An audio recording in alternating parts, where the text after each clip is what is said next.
Hello, everyone, and welcome to another episode of the Dodgeball podcast. Finally done with all the recaps, at least until round 2 starts to happen. So, going to go ahead and get back to the good old interviews that first started off this second season. I'm very excited to be able to have the chance to sit down with Kat Takeda from the North.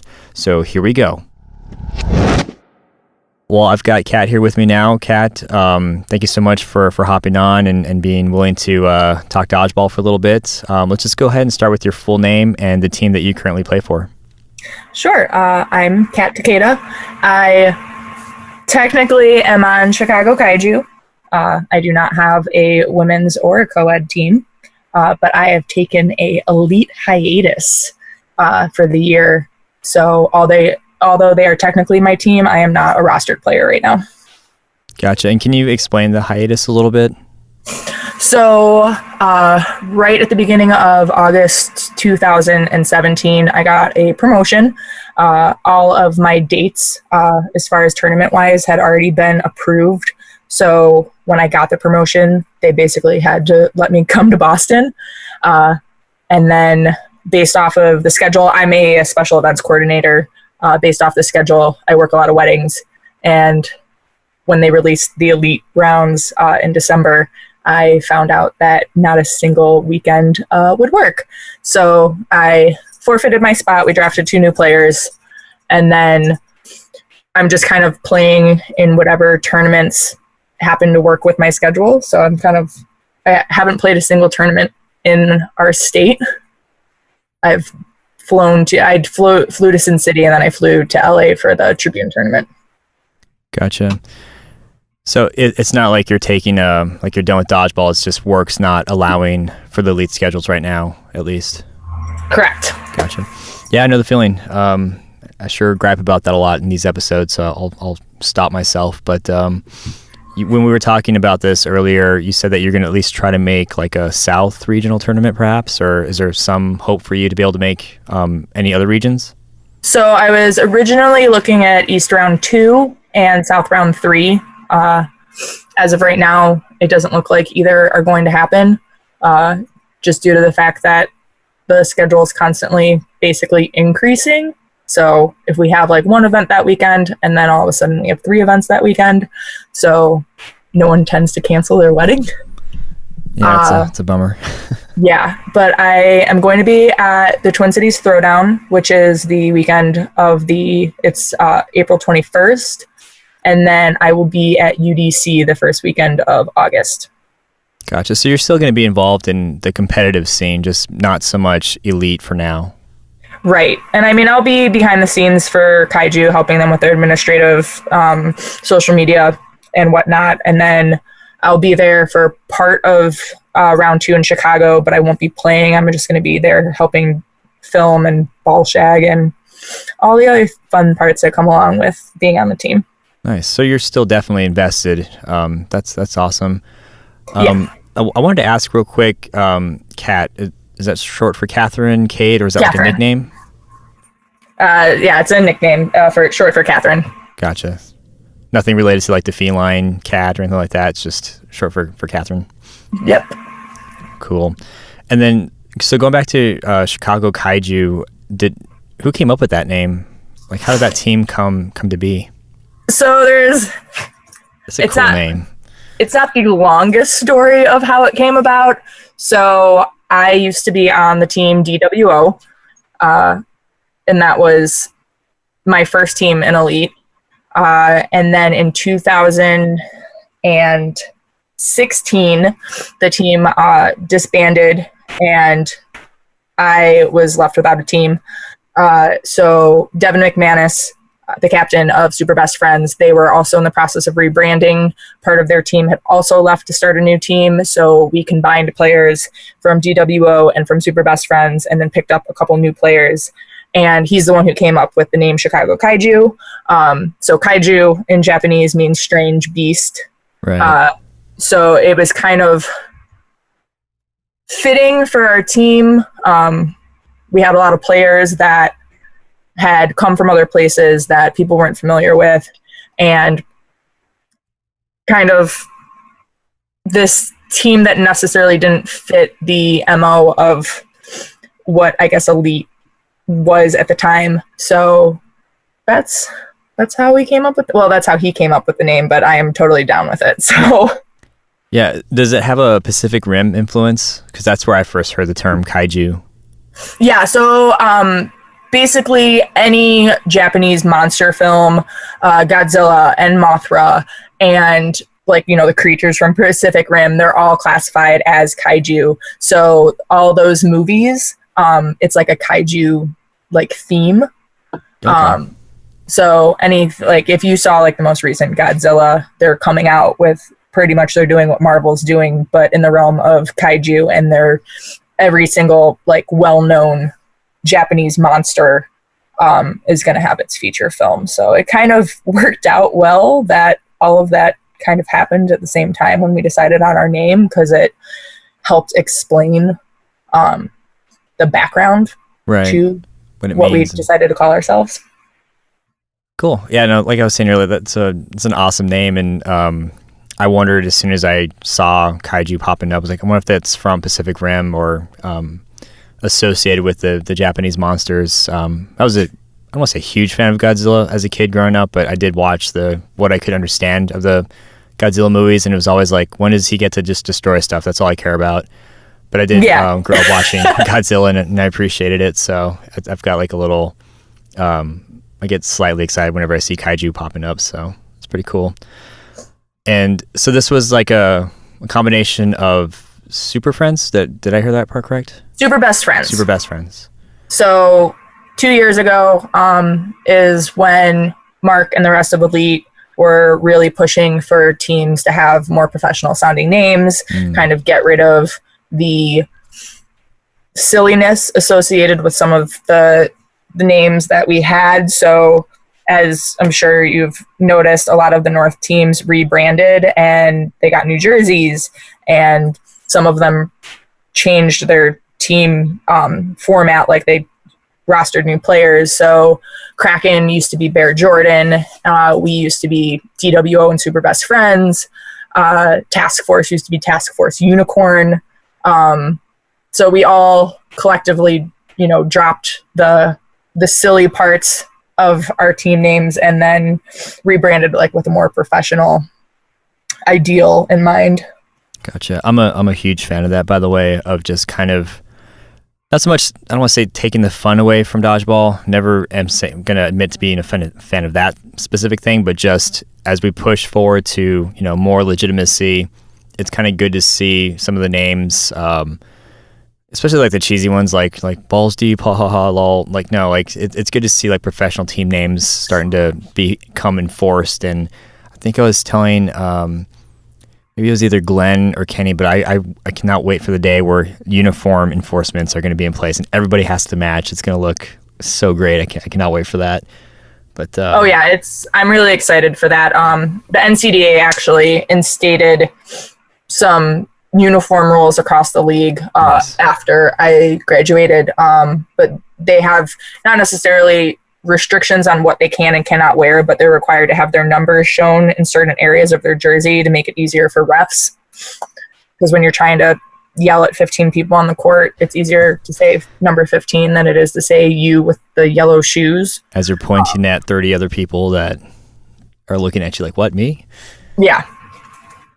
Yeah, very cool. And I do want to get into the NDL because I think I remember seeing you there, but before that happens, how long have you been playing Dodgeball? Let's start there first. So the first time I played Dodgeball was 2006. We hosted a Dodgeball tournament at my high school for the juniors and the seniors. So I played in a tournament my junior year, and then I played again my senior year. So that was twice out of the 2 years. And then after I got accepted at DePaul, I started playing. So that was fall of 2007. So that puts me at 11 and a half years. Wow, nice. Very cool. So this was high school that you started? Did I hear that correctly? Yeah, just, 2 random charity tournaments that my high school hosted, but I started playing seriously in fall of 2007. Now, prior to those like charity random tournaments, had you played dodgeball before at all in any capacity?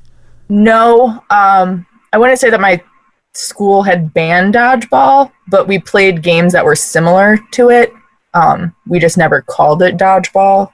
Like medic or trench? They would throw us into the wrestling room and give us dodgeballs, except it was more so like last man standing style. I see. Where you had free reign of the room, but you could only take like a certain number of steps. Like, I'm sure you're familiar when we did that.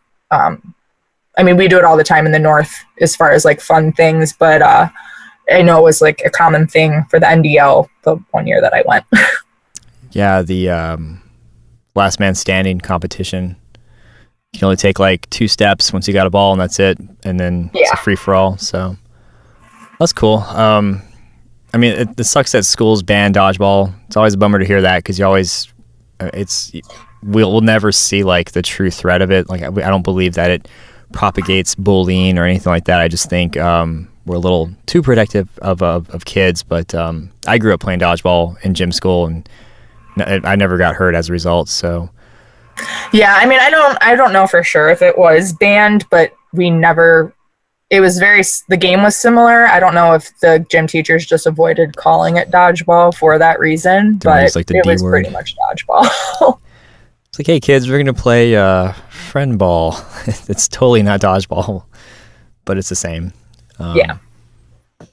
So what about dodgeball though got you hooked? So you played a couple of charity tournaments for fun, a little bit maybe in elementary, junior, high school. What brought you into the NCDA?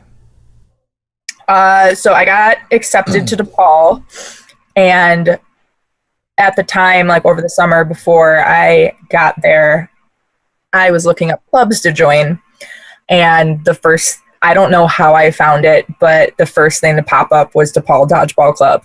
Nice. And I was like, oh, that's amazing. I want to do that. So I got to school, spent like the first week prior, I was in like an immersive class. And then I was in a dorm with a bunch of guys, and my plan was I'm going to go. But as a 18-year-old college girl, I was really focused on going out instead. So it wasn't until I made friends with a couple guys on my floor that were like, no, we've been going, you really should come. And I showed up, and there were a couple other girls, but they didn't stay around for very long. So I ended up being the only girl for a while, and those guys became like my family. So I just never left. Nice. Was that intimidating at all, being brand new and being the only female player, or did you just take to it naturally? I am a naturally very competitive person, so I think just that alone was motivation to continue to play. It didn't matter that I was the only girl. It didn't matter that there were guys that were better than me. It was just a fun thing to do on Mondays and Thursday nights. And a lot of probably like 5 to 10 of those guys have become lifelong friends of mine. So if it wasn't for them, like, I probably wouldn't have continued to play, but because they were such good friends, I just kept coming, and they ended up being pretty much my brothers. I still play with one of them, actually. Nice. Who might that be? Vagan Bogoli. Him and I have played together on and off for all 11 years that I've played dodgeball. Nice. Does he play Elite? Yeah, he is on Chicago Kaiju. He's also the catalyst for Mad City. So he is responsible for the live stream for round 2 in the North from last year and from Nationals. Oh, wow. Cool. Okay, so connecting the dots, because I remember seeing the name, and I'm trying to make sure I'm not like confusing it with like Tripetti and all these new names that I'm slowly getting used to because I'm actually talking to people in other regions. So I just want to make sure I was actually being able to separate the two. Yeah. But that's awesome. Wow, so you actually have a teammate that you've been playing with for like over 10, 11 years now. Yeah. That's cool. I'm jealous. That's really awesome. So, if you can remember, what was your first night of dodgeball like? Like you said, you were very competitive. So, can you do you recall like, yeah, this is what I want to be doing. This is amazing. I can't believe like this is happening. Like, how did you feel, and how did you do? So the first night I went, the DePaul Dodgeball Society is an intramural club for DePaul. And my first 2 or 3 years of playing, we consistently got like anywhere between 60 to 80 people. Oh man, that's so and cool. We only had one basketball court. So we had as many, and the style of NCDA play has changed a lot since I first started playing, but initially it was every single ball we owned on the center line, you called dodgeball, and it was a free-for-all. You could grab whatever ball you wanted, and balls were live. So you have 30 kids on both sides of the court basically running full force at one another to get dodgeballs. And then it was a lot of chaos until probably about half your team got out. The only thing is that catches do not count for outs. So you could play one match for about a half an hour because catches brought somebody back in, but unless your team didn't have anybody left to come back in, your catch meant nothing. So catches only counted as outs if you didn't have anybody left to come back in. I see. So if I had somebody in the queue and I caught you, that guy comes in, but you're still in? Yeah. Oh, crazy.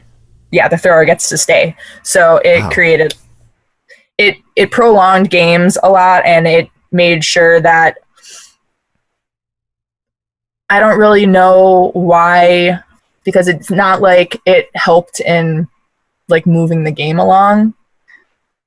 You would just keep on trying to get that one guy out, but all of a sudden he makes 8 catches and he brings 8 players in, but no one on the other team gets out. So it just really forced people trying to hit one another. Yeah, I was going to say, if there's no repercussions for getting caught out, people might be more prone to throw. And so I could kind of see like how that would encourage just longer play. Because again, if I threw and got caught, I didn't learn anything. So I'm just going to keep doing it until I get that person out. So yeah, pretty much. We've, as a club, have this inside joke that we're always undefeated, no matter if we actually win.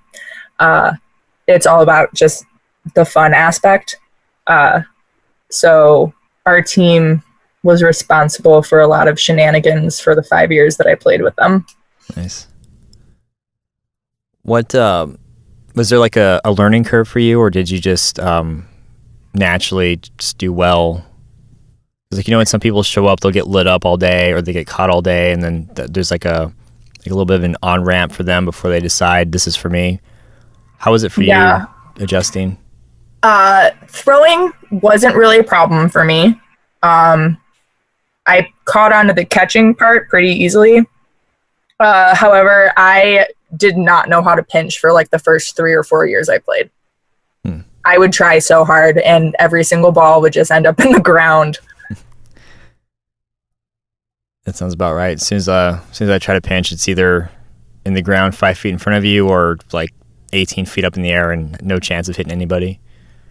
Yeah, so that definitely took me a little bit, but I eventually got the hang of it. Awesome. Did you play any other sports prior to dodgeball, like growing up or in high school? Or so every sport I played in elementary school and high school, I'm not really quite sure how that ended up translating into dodgeball, because none of them were throwing sports. I played soccer in elementary school, and then I became a competitive cheerleader, and then I also ran track. So high jump, pole vault, shot put, hurdles, relay. I mean, I can see how those would translate to dodgeball skills. Do you know who Kirsten Bell is here in Arizona? Yes. So I'm pretty sure she was a former cheerleader, and so she's got her crazy like split jump that, you know, she's able to jump like 8 feet in the air, and she gets really hard to hit. So I think like any sport really would translate to dodgeball in some form, except for what you said, like minus the throwing aspect. But those sound like they kind of primed you to be competitive anyway, or were you always just a competitive person, regardless if it's sport or not? Yeah, I'm competitive with everything. Nice, very cool. So you played NCDA for a little bit, and I think I heard you say you did go to the NDL, right? The DWCs in Vegas. Yes, I went to one. Which one was that? I want to say it was 2012. I think that sounds right. Yeah, that sounds right. 2012. Were you guys with DePaul, or what was your team name? No, so through DePaul, we have guest nights, so we invite people, we invite alumni, dodgeball players from the area. They can come and play for free because our gym charged an obscene amount for a guest pass. So we would get 5 days out of the quarter where we could put people on a list and have them come play. So that's how I met Glenn Spacer. That's how I met a guy named Zach Thullen. That's how I got introduced to the more competitive side of dodgeball, because DePaul wasn't necessarily competitive. And from kind of networking with Glenn and Zach and then Zegum, we started playing tournaments outside of DePaul. So I was able to meet a whole new slew of people from that, and then we went with the more competitive bunch to the NDL. So I played with a group of girls, most of whom do not play anymore. We played as Unicorns Dilla Task Force because we were all associated with the task force guys. So we played both women's divisions, and then I ended up playing co-ed with Team Awesome. And then I played co-ed with, that was co-ed Foam, and then I played co-ed 8.5 with Chicago guys. I also played in the Stinger division. How did you like those? The Stingers? Yeah. They were awesome. Yeah, I was on a team of free agents, which was made up of 2 Canadian girls, a guy from Tokyo, and another guy from Chicago. Trying to remember. That was the first time I caught Vince Marchbanks. With the Stinger? No, he threw an 8.5 at me. I ended up catching a guy, I can't remember, was it Damnation? The guys from Oregon? Uh-oh. I played with them, so I'm trying to remember. Kevin Pack? Yeah, so I played with Damnation for 2012 and 2013, and I'm just trying to rack my brain to see if are you saying that you caught a Stinger? Is that what happened? I caught a Stinger from somebody on that team during playoffs. There's a really good chance it was mine because they kept I don't remember his name. He was really tall. Oh, Mason. He was a white dude with a beard. Mason Shank. Big guy? Yes, him. Oh, nice. Haha, sucker. Take that, Mason. That's awesome. Yeah, when we were talking about like how you played with somebody for 11 years, Mason was the closest one for me. So he and I both played on the Oregon team. So, oh man, I wish I remembered that. I need to think about that because it's a pretty big deal. I mean, Mason was like our version of Ketchum back in the day. So he was like just had a cannon, and even back then, like he had gotten like super thin. He had lost like maybe 30, 40 pounds. And so somehow that just translated to him being faster and even scarier. So that's awesome. But I'm also really relieved it wasn't me. So that's great. I just remember him throwing and me jumping and just holding on to it with all my might, nice. Like in between my legs and my hands. And that I think was the only Stinger I caught in that division. But I was very proud of it. Yeah, I mean, again, Mason was he was a monster. So I feel like I got off easy with that one. But yeah, it was so it's really weird because I'm trying to place you, and I remember like when we played against you in 2014, Evil against I think you were with Davis then, maybe, or I just remember like seeing you like At Elite Nationals? yeah, it was the first Elite Nationals at the Tarkanian, and I remember we were facing off against you, and I just knew like, don't throw at this person, like she's really, really good, don't do it. And I even talked to Paige about this, and I watched Brett walk up to you and tee off, and he jumped up and caught it, and I was like, yeah, that's why you don't do that. And then he did it again like in the next match, and I was like, you should really probably stop doing that, like she's really good. And I'm trying to remember, like, why did I already know that? And I think maybe just, like, I buried that memory of you catching Mason with a stinger into like, the furthest recess of my mind, just knowing, don't throw at this person by herself. Like, she's a monster. So I think it's finally starting to connect. But I'm trying to remember, like, I just knew you were around, and you had already, like, established yourself, and you're already a really good player. So I'm trying to remember how that happened. But that's hilarious. Yeah, nice little trip down memory lane there. So, so that was your only NDL experience. Like you said, you only went to 2012, or like the only one of them. Yeah, so I played in as many divisions as I possibly could, because I'm insane and a masochist.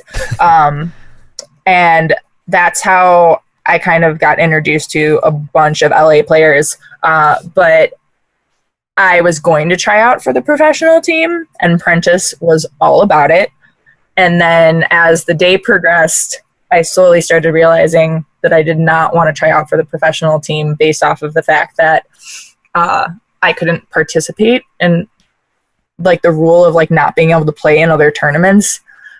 Even though that was like my first national, like huge tournament to play in, I was like, oh, this doesn't sound like something that I'm interested in. So I just didn't show up to tryouts. Gotcha. And then the amount of money that we spent, like per division, I decided that it just wasn't worth it. So thankfully, Elite came along, because I was not about to drop like another. I think it was like I paid $330 or something insane like that to play in 5 divisions. Yeah, that sounds about right. And I scoff every time somebody complains about paying for Elite registration, where you'd be paying $350, $250 a player. That's an entire team's registration right there with Elite. So people have no room to complain at all about. I remember wanting to make a T-shirt that says I went to NDL Nationals and all I got was this stupid keychain. I think that would have actually sold really well. A lot of people felt that way. Do you did you suicide at all that weekend? I mean, this is asking like getting really deep into memory. In NDL, yes. I was the first girl in the women's division of that year to suicide, and I felt so bad for this Canadian girl who had no clue what was coming. All she like the look of fear in her eyes as I like just leapt the line to hit her. She's like, wait, what? What's going on? And I was like, I can't believe no one else is doing this. And I think I maybe suicided a couple times after that, but just the initial suicide was probably the funniest thing ever of that entire weekend. Now, have you done that prior? No. Someone told me I could do it, and someone showed me how to do it, and I was like, okay, I'm going to do it. Nice. Like, when I get the chance, like, I'm going to get a ball, and I'm just going to go for it. That's funny. That's the second thing I remembered about you, and I was trying to place that, and I'm glad you kind of validated it for me, because I knew you suicided also. So I remember when we were playing against you back in 2014, I just stayed away. I didn't get close because I didn't want to be about to get suicided by you, because I saw that you had like, you did it well. Like you cleared the distance really well. You threw. It was like, just avoid it. So, and I knew that was something unique, because unfortunately a lot of women don't do that. So anytime somebody does, everybody loses their minds collectively. But I remember watching you suicide a few times. Like, yeah, that's pretty legit. So don't want to get anywhere near her or throw at her. So I'll just hide behind Mason and let him take the out, I guess. Is probably how I how I took that. Cool. So my memory isn't as foggy as I would have thought, which is good. I'm glad it's coming back. I don't want to spend too much time on the NDL, but I did want to ask, what was your favorite division? I mean, you played all 5 of them. It was like foam. I don't know if did they have no blocking for that one yet? Was that No, introduced? they added that after I stopped going. So they had, So I think it was 2013. foam and 8.5 women's, and then they had foam and 8.5 co-ed, and then they had stingers. Gotcha. And obviously I think there was a men's division, but I didn't really pay attention to that. Right. I think the best division I played in was probably co-ed foam, mostly because I think it was co-ed. I actually can't remember. It was one of the co-eds, whatever division I played in with Team Awesome. I had posted on Facebook that I wanted to play whatever that division was, and they graciously took me on. So that's how I met the Giovinco twins. That's how I met Frankie Gianetto. That's how I met Sarah from Trophy Wives. So just playing with a completely new team, and they were just so helpful. They would give me the ball. They would talk to me. They would tell me to, throw with them. They were like, we're going to do a fake pump and then we're going to throw. So playing with them was probably like my favorite division, just because they not only were really good guys to play with, but they were just so helpful when it came to, taking advantage of a learning opportunity to teach us not only their play style, but like things that I've taken with me throughout the years. Nice. So they did more than just include you. I mean, that alone is a big deal. Like, you weren't just a body, just a number, so they can make their requirements. It was no, you were a full-on teammate, and they helped you become part of their synergy or what have you. Yeah, absolutely. They were awesome, as their team name awesome. Obviously shows. I was gonna go for a pun there, but yeah, that's cool. So before, because I wanted to ask, because of your region, did you play in any NADA tournaments, the North American Dodgeball Association, or Yes. National Amateur Dodgeball Association? Right. Have you played in any of those? I have, yeah. And what are those like, and how do they differ from, I guess, the tournaments that I'm familiar with out here in the West? Like, I've never played in a NADA tournament before. So Glenn has played in NADA for longer than I think I've been playing dodgeball, because he started playing in high school, and then I started playing NADA probably, I want to say 3 or 4 years into me playing in the NCDA. So I was still in college when I went to the first tournament. But NCDA players for the longest time just hated foam. They thought it was like the worst thing that could have ever happened to dodgeball. They're not wrong. Everyone refused to throw it. And little did I know that I'm from the suburbs. The gym that they host these tournaments at is literally 15 minutes down the street from my house. Oh, jeez. But I never knew about it. So all of a sudden, everyone's like, we're going to sign up for this tournament. And I couldn't get any NCDA players to come. So I ended up playing with, I can't even remember who I ended up started playing with. But we play with 8.25, like the larger foam balls. They actually used good quality balls. So that was completely new for me, because my only foam experience was with like Nerf foam balls, and those things just don't have any weight to them. But they used to get, like, for the high school and for the adult division, they used to get an insane amount of teams. So when I first started, we would have 2 pools, and there would be like 30 teams. But over the course of the years, the attendance and the registration has dropped off quite a bit. So nowadays, it's more so we do a draft style. Everyone who plays foam in the suburbs will say that they want to play. We'll do a draft. Everyone will make like 3 teams, and we'll show up. There's a couple teams that consistently come. They're not very good. But it's just it's a fun way to play with new people on different teams, and kind of stay in that competitive spirit. But But yeah, it's pretty much just, we're playing with our friends against one another, and we just happen to pay like $20 a piece to do it. Gotcha. And so Schaumburg Park, was that the gym that you're referencing earlier? Yeah, the Schaumburg Park District. What are the odds that you're like 15 minutes away from what used to be like, I don't want to say the dodgeball mecca, but they used to have like 80, 90 teams, like back in the day, back in like 2006, 2007. And I was so jealous of people that lived out there. I didn't know at the time, but I was jealous of people like Glenn and I guess maybe yourself who were, you were part of that Parks and Rec community, so you can play in these gigantic tournaments. Even though it was foam, I didn't know any better back then. I just figured dodgeball's dodgeball. So yeah. That's kind of ironic. That's cool though. So do you, I guess, do they still have events then? They're just not as big? We brought together an old team from years prior, just for nostalgia purposes. We played in their winter tournament, so that was held in January, like the middle of January. So we just brought some players together that we used to play with. We rocked our old t-shirts that we had made for like a previous tournament, and we played in that. So it's not something that I like consistently try and do, just because I know that everyone that plays in it, I play against on Wednesday nights. So it's not like a priority of mine anymore, but it was fun to bring an old team back together. I'll say. And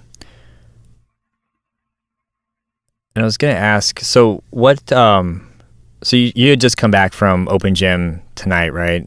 What's the dodgeball scene like for you now? So because I do live in the suburbs, I wish that our community would be more like LA in the aspect that, driving a half an hour, 45 minutes is normal to go to Open Gym, but it is not, unfortunately. So we host on Mondays, we host an 8.5 Open Gym for the elite season, even though I wish that we would do it year round, but we just don't have the numbers to make that happen.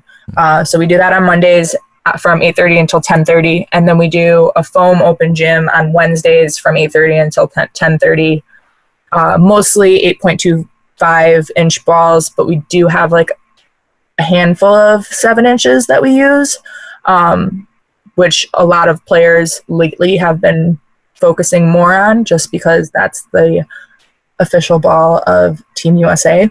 So we used to let the little kids throw those balls, but lately we need these now. It's kind of like a free for all. They're like, we need these 7 inches because we have to start practicing. So we had a really good turnout tonight. I think we had like 40 people. Nice. And you were saying that was like a mixture of adults and actual kids, like youths. Yeah. It was probably about a third kids and like 2/3 adults. Gotcha. And so is this something that you organize yourself, or is there like another entity that does this for you guys, or how does that come into play? We have a really good relationship with a local church. So this is their kind of like their community center. And these guys like Glenn and Devin and Benny Ramirez, they've all been playing forever. So Thursday Open Gym foam was always a thing, but once the guys got old enough, the guy who helps run it was like, you know what, I'm just going to give you a set of keys, be respectful, clean up after yourselves. Nice. So we have our dates, our times figured out. They talk every once in a while, but yeah, the guys have a set of keys, so we open and close the gym ourselves. We don't need permission, I guess, as long as you guys are respectful. And yeah, we're respectful. Don't break anything. Yeah, there's very little things in there to break, but that's cool. Just one big basketball court. We so that's kind of how Tucson ultimately ended up before we got into the YMCA and started running leagues out of there. We had a church that a dodgeball player belonged to, and when we were trying to find like a permanent home, he suggested his church, and we ended up striking a really awesome agreement with them where we just paid $20 a night, and eventually we were given the keys to the church, and as long as we didn't break anything and get crazy, get too rambunctious, we were good to go. And so we'd play from like 8 p.m. to I'm not even joking, like 1, 2 o'clock in the morning. It was nuts, and it was kind of like how you said earlier, like any ball would do, as long as it wasn't like a rock. You can get something from the grocery store, as long as it was spherical and had velocity to it. It was fair game. So it's incredible, like the parallels that exist, from one state to another. Just people seem to have a lot of similar upbringings, especially those that have been playing as long as you and I have for more than 5 years, without dating myself. But that's really cool. So obviously you're a pretty competitive person. It sounds like you really did enjoy the NDL. You just didn't really care much for what was required to become part of the next level, and all that. But I kind of want to ask, like, what drew you into Elite? Was that just like the natural progression? Did you have any reservations about it, or how did you get involved? So, Glenn was definitely like a huge factor because he basically spearheaded at the time, the Midwest region for Elite. Him and Mark, had known each other for years by that point through the NDL. And a lot of those guys brought me kind of like in that competitive world. And we had gone to Canada together, and we'd done a couple of things. And that was kind of like the beginning. And Glenn's like, we have something working. It's going to be great. We want to get all these teams together. And he had already been really familiar with hosting other tournaments. He used to host something called the Midwest Classic, which brought guys who are now part of Kraken and whatnot. They used to play as GVSU. Like, it was just a college team that was coming to these tournaments. So when he told me that Elite was going to happen, I was like, I am 100% in. Like, nice. Pinch 8.5 is my game. I cannot think of like any other reason why I wouldn't play. And I had already, we had grown into such a large community that I had no problem like finding players or finding a team. I was just like, this is obviously just like the next step. So there's no hesitation, no like, I don't know. It was like, no, this is the next step. We're doing this. We've been waiting for this for a while now. Because like you said, after the NDL, like, well, thank God for Elite. They came in and did it right. Yeah, I mean, if it wasn't for Elite, it's a scary thought. Then I can't play college ball forever, and I played for 5 years. But I didn't want to be that person, because it did happen where players from the NCDA love the sport that much, is that they would stick around and they would take, because the requirement to play in the NCDA is one credit, like you have to take a class. So I mean, there were players that were taking a singular class. They were stretching out their college experience just to continue to play. That's awesome. And I mean, we had people in grad school, but we were talking about people who were in their undergrad that were trying to stretch it 5-6 years just so they can continue to play.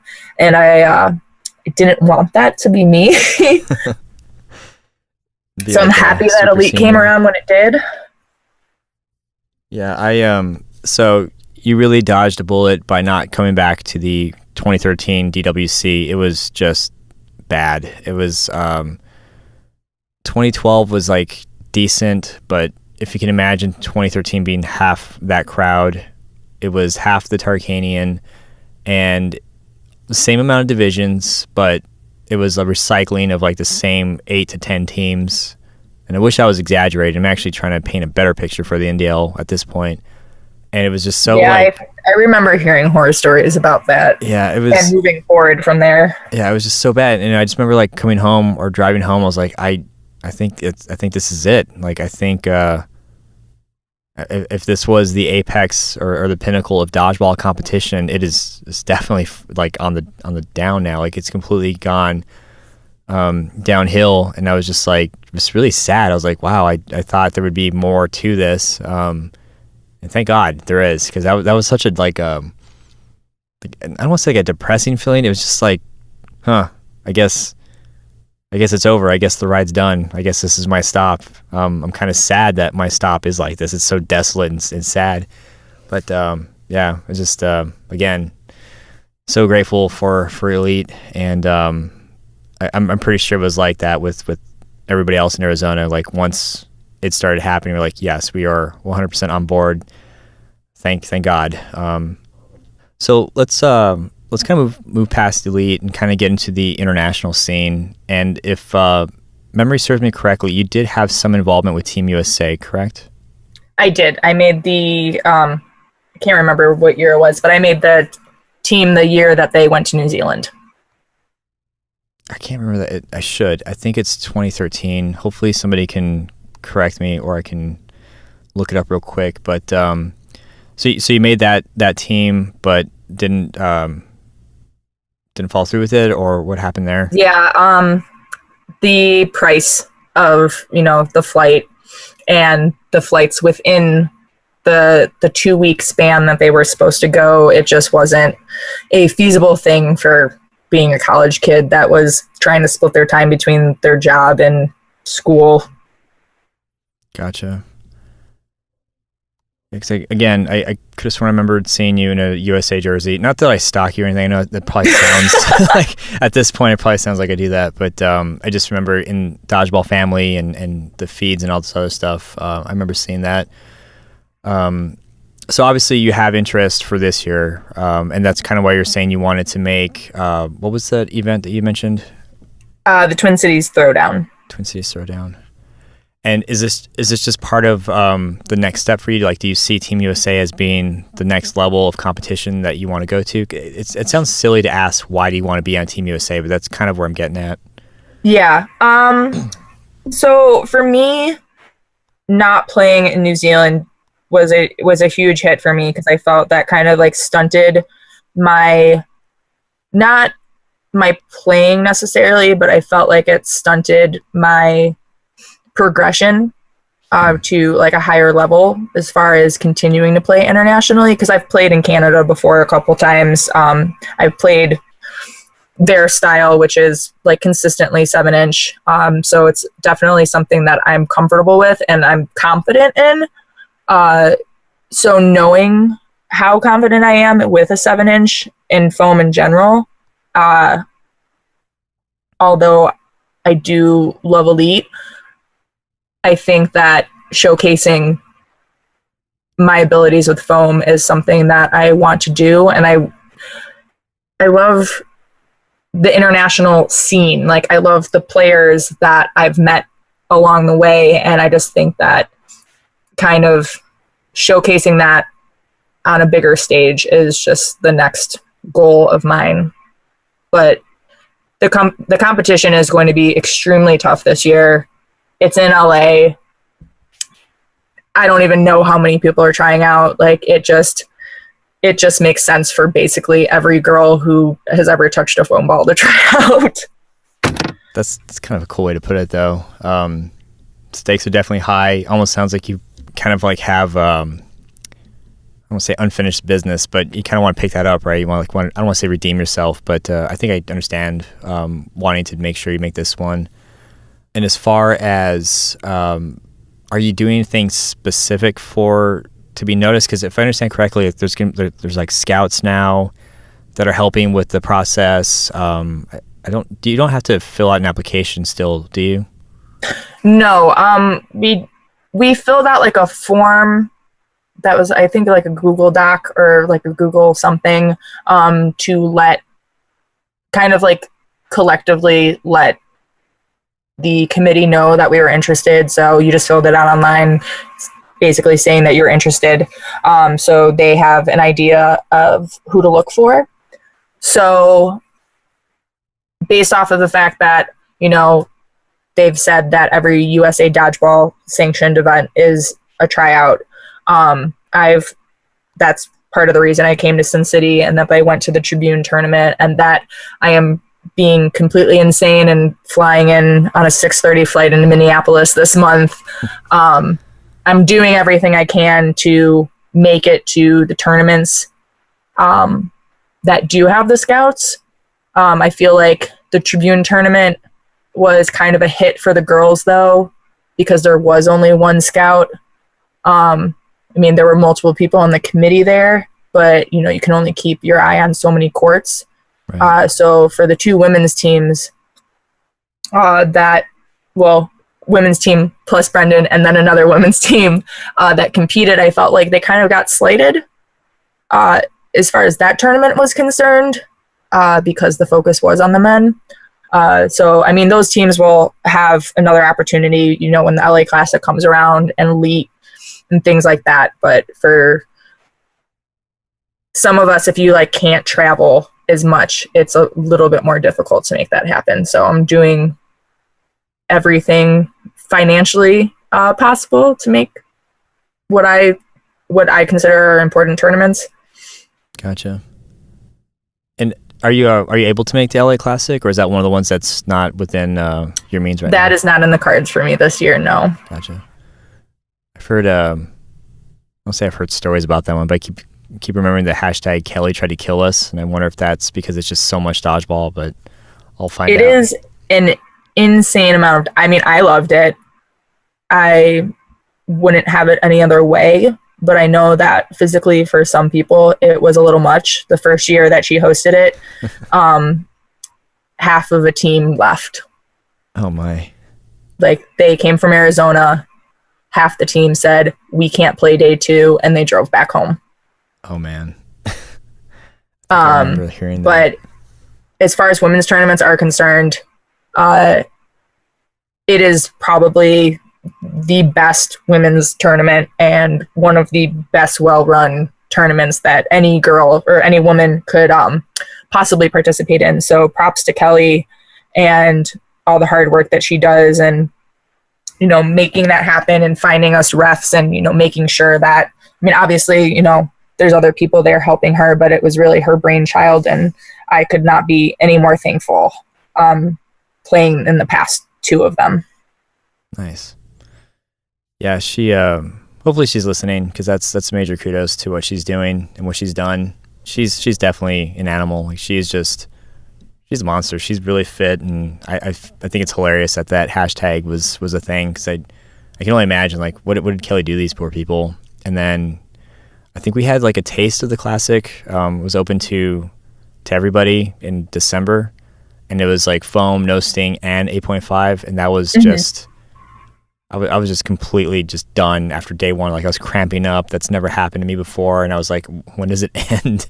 It was just a crazy amount of dodgeball, but it was fun. It was a great like wake up call of like, oh yeah, this is what competitive dodgeball used to feel like. Well, anyway, hopefully, yeah, I do want to say good luck, and hopefully the scouts notice, and you're able to put in a good representation of yourself and what you bring to the competitive scene. I was looking at I think it was like the top 30 women in U.S. dodgeball, and I was not surprised at all to see you on here. I think ranked number 7, and people can take it for a grain of salt, I guess. I know that these get a lot of like controversy, but if I had to make a list, I would not. I would definitely have you as top 10 easily, just from, again, stalking you apparently, because that's what I do. Yeah, no, the list was definitely, and I think that the women in the community definitely took it with a grain of salt. There were some stipulations as far as like the nationally ranked list that I probably would have approached differently. So I think as women in the community, we understood that, and we didn't go all up in arms, because we're here to support and uplift each other, no matter the consequences, or, you know, we're not gonna say, well, I deserve to be on the list and you don't, or why isn't this person ranked higher? And like, we know that people are good, and if they got slighted, which, you know, some people did, that's not necessarily a fault of theirs, because we as a community know how good that player is. So it was really funny to see the guys in the community take offense to the rankings, because we were very much silent on that aspect. So watching, you know, the men argue about why this person is here and this and that, was really funny because they had no part in the process. So although I give them kudos for defending, you know, people that they thought should be there, I think the women in the community, you know, we have like our own group and we talk about issues like this and we talk about how to improve, and we're very much so about supporting one another and not bringing people down.